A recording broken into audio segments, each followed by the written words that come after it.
साथ जब हम यात्रा करें तो ध्यान से सुनना। राम सखा तब नाव मगाई, प्रिया चढ़ाए चढ़े रघुराई।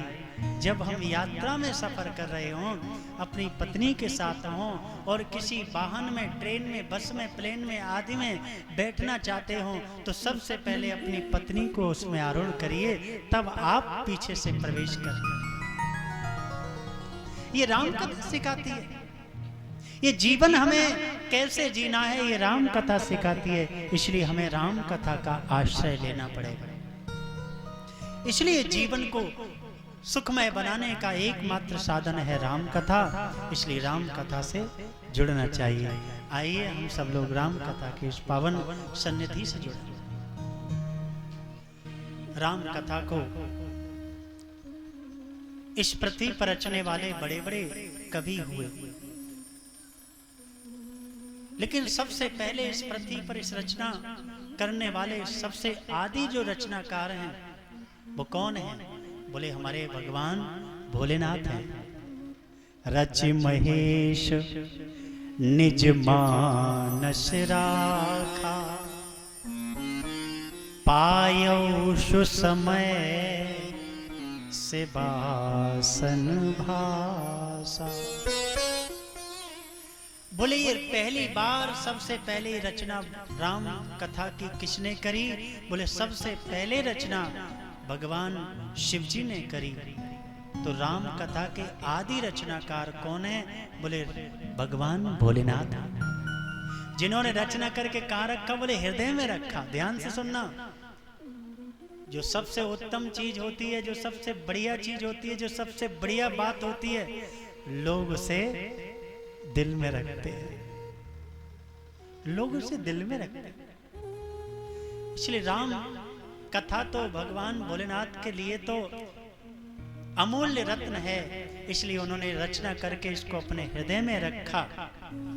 और जब समय आया तो सबसे पहले इस पृथ्वी पर उन्होंने इस कथा को सुनाया। किसे? बोले अपनी ही पत्नी माता पार्वती को सुनाया। इसलिए इसको क्या नाम दिया? बोले रामचरित मानस।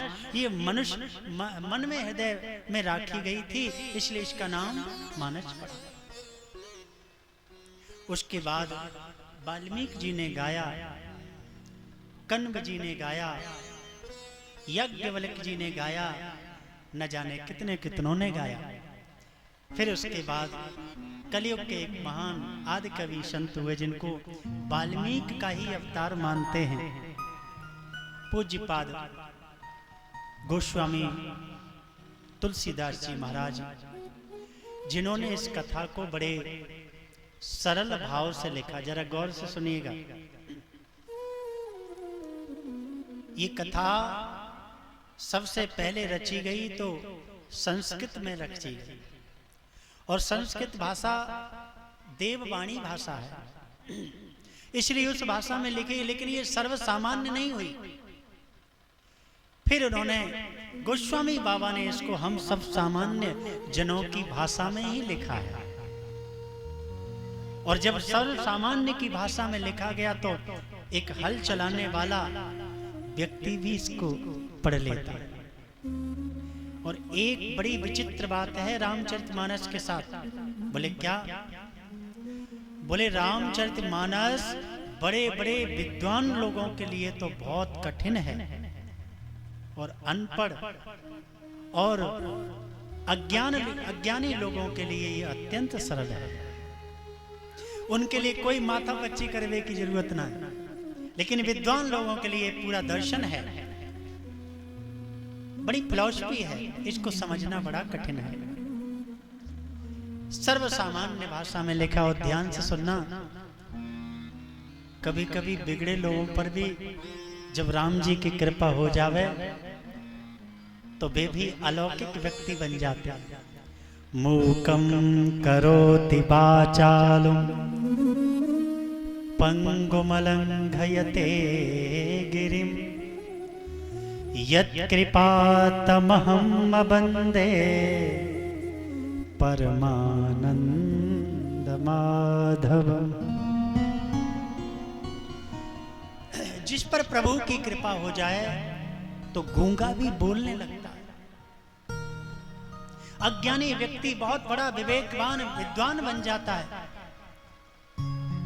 गोस्वामी बाबा कौन थे? पूज्यपाद गोस्वामी, ध्यान से सुनना, संतों ने बड़ा सुंदर अर्थ किया, उनका भाव बताया।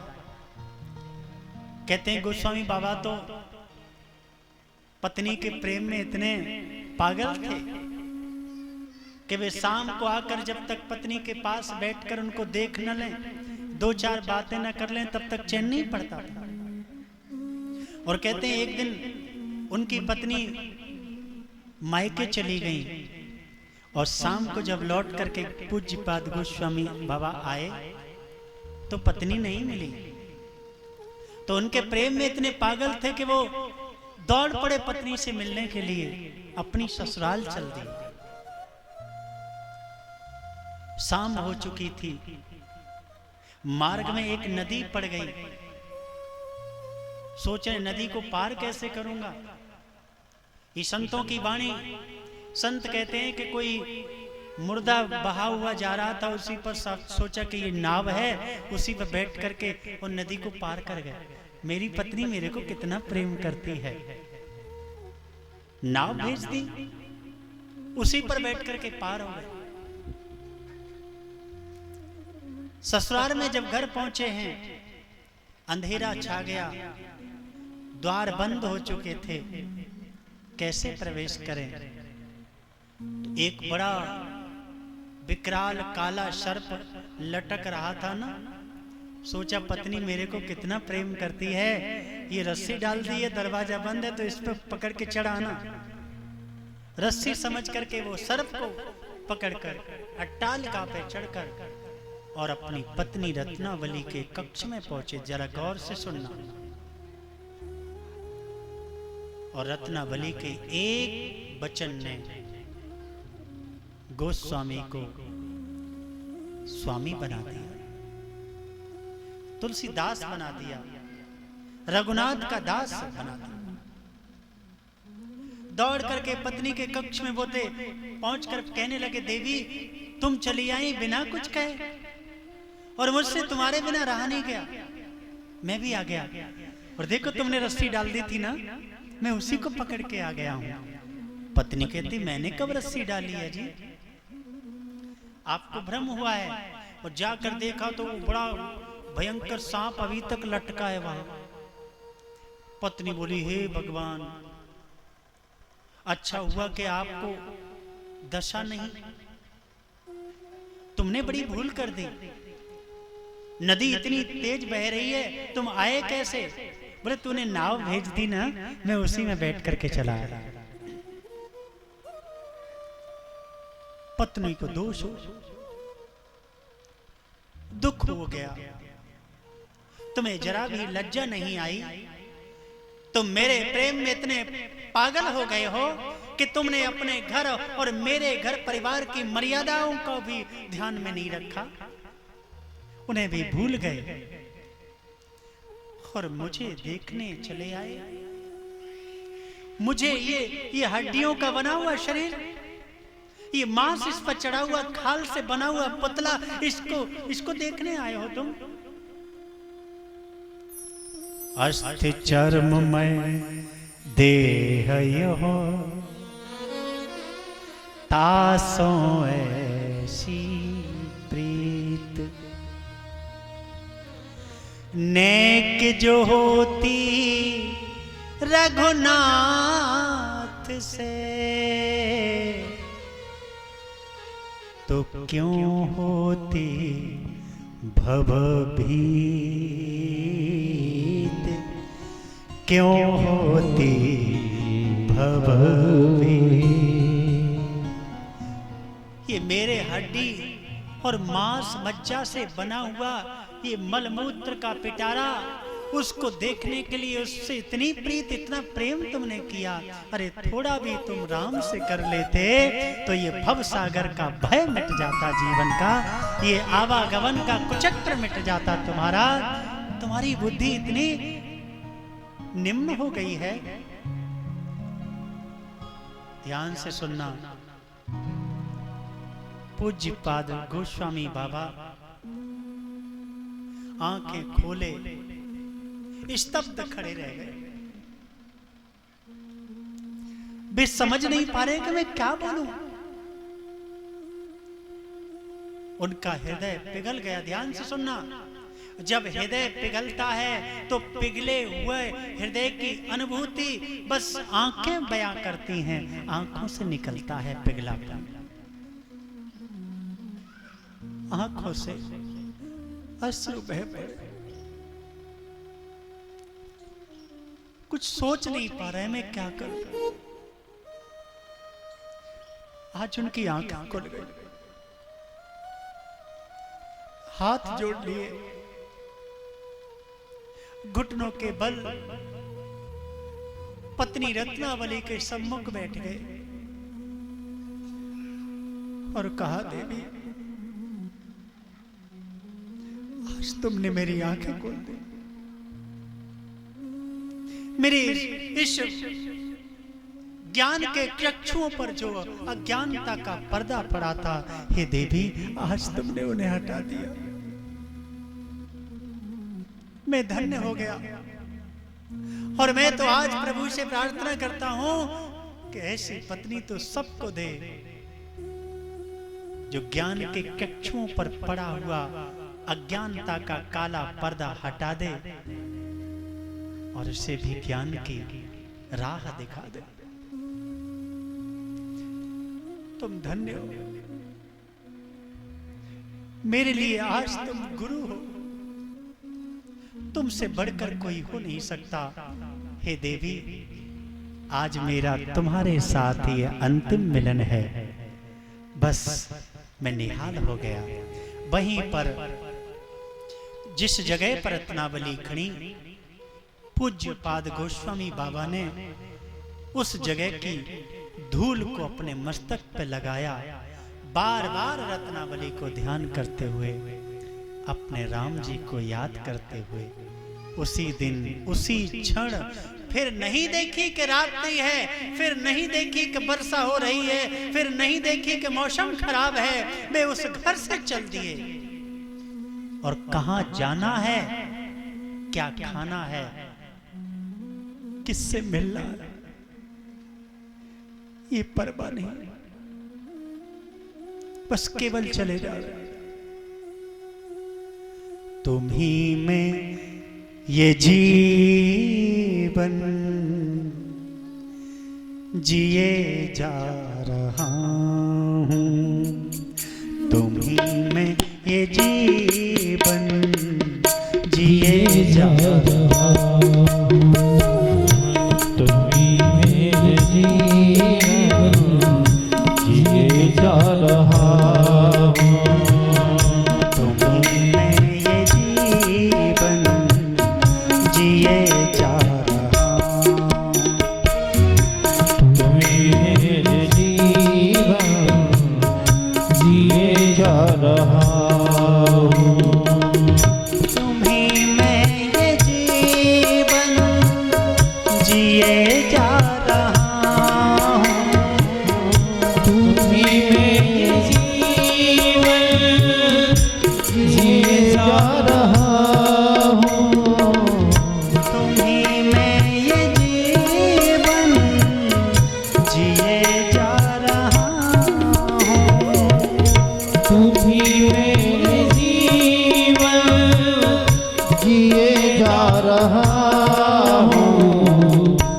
कुछ दे रहे हो लिए जा रहा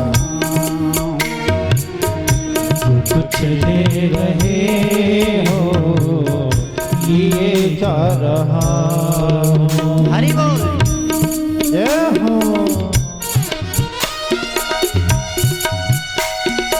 तालियों की सेवा करती है, जय हो।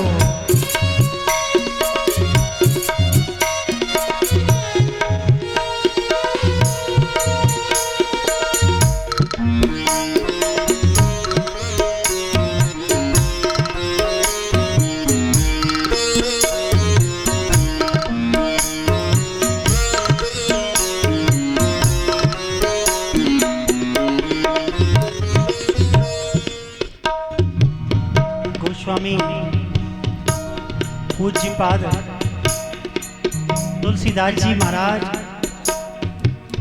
भगवान की ध्वनि में, राम धुन में व्यस्त मस्त चले जा रहे हैं। कहाँ रहना है, क्या खाना है, कहाँ किससे मिलना है, ये उन्हें बिल्कुल तनिक भी चिंता नहीं है, पर मस्ती में चले जा रहे हैं। तुम्हीं में ये जीवन जिए जा रहा हूं, तुम्हीं में ये जीवन जिए जा रहा हूँ।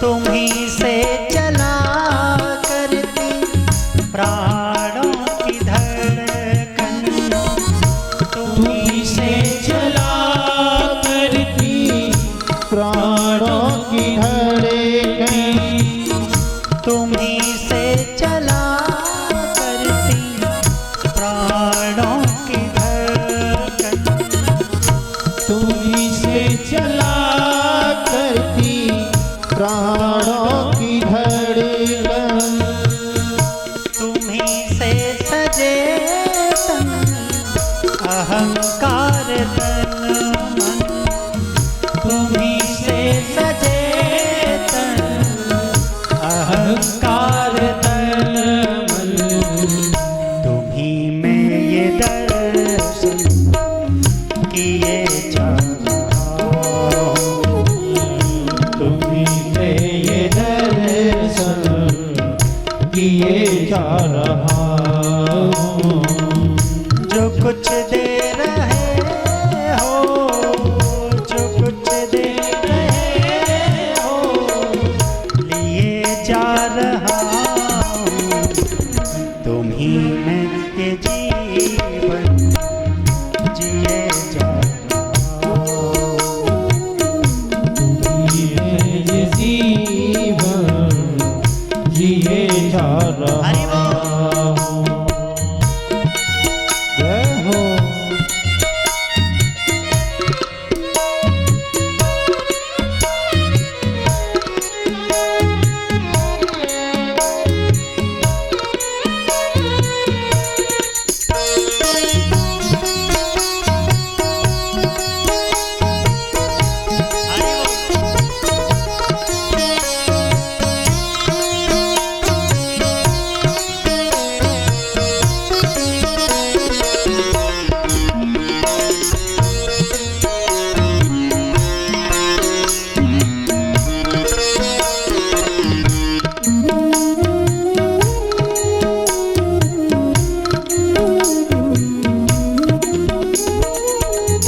असत के सदा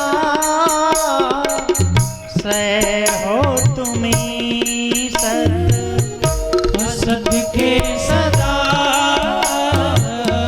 से हो तुम्हीं सत, असत के सदा से हो तुम्हीं सत, असत के सदा से हो तुम्हीं सत, तुम्हीं में विषय विष, तुम्हीं में है अमृत, तुम्हीं में विषय विष, तुम्हीं में है अमृत, पिलाते हो जो कुछ पिए जा रहा हूं, पिलाते हो जो कुछ पिए जा रहा हूँ। जो कुछ दे रहे हो, जो कुछ दे रहे हो, लिए जा रहा हूं, तुम्हीं में ये जीवन जिए जा रहा हूं,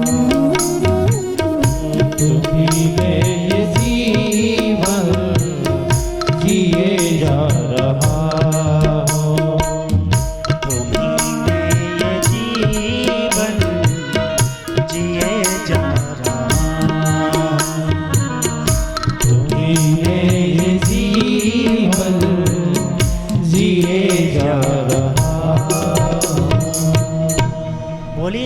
सीतारामचंद्र भगवान की जय हो।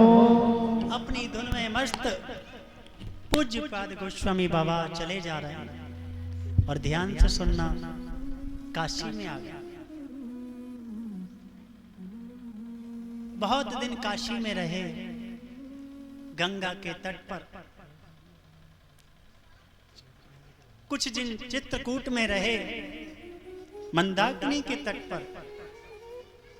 लेकिन ध्यान से सुनना, फिर काशी में आ गए और काशी में आकर काशी से बिल्कुल बाहर अपनी एक कुटिया बना ली है। ध्यान से सुनना, संतों को घर में नहीं, संतों को नगर में नहीं, बोले संतों को कहां? बोले संतों को बाहर, नगर से बाहर रहें, एकांत में कुटिया बना के रहना चाहिए संतों को। और एक बात और कहूं, संतों को एक जगह स्थिर नहीं हो जाना चाहिए। बोले